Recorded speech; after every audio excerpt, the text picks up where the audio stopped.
তো আসলে আল্লাহ তাআলা তাকে অপূর্ব দক্ষতা দিয়েছেন। জাস্ট বোতলটা পরিবর্তন করে ম্যাটেরিয়ালসটা ঠিক রেখে তিনি সত্যকে মিথ্যা হিসাবে এবং মিথ্যাকে সত্য হিসাবে চমৎকারভাবে পরিবেশন করতে পারেন। এই জন্য শুধু তাকে ধন্যবাদ জানানোর জন্য আমি এখানে দাঁড়িয়েছি মাননীয় স্পিকার। আমি দাঁড়ালেই ভালোবাসার কিছু কথা বলতে হয়। মাননীয় সদস্য এবং স্বরাষ্ট্রমন্ত্রী আমরা কালকে চলে যাওয়ার পরে আমাকে ভালোবেসে একটা কথা বলেছেন। তিনি বলেছেন যে আমি একটি অসত্য কথা এখানে বলে গেছি। আমি এটা জানতে পারলাম। তো আসলে আল্লাহ তাআলা তাকে অপূর্ব দক্ষতা দিয়েছেন।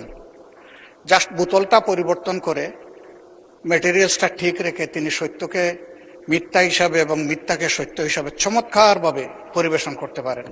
এই জন্য শুধু তাকে ধন্যবাদ জানানোর জন্য আমি এখানে দাঁড়িয়েছি মাননীয়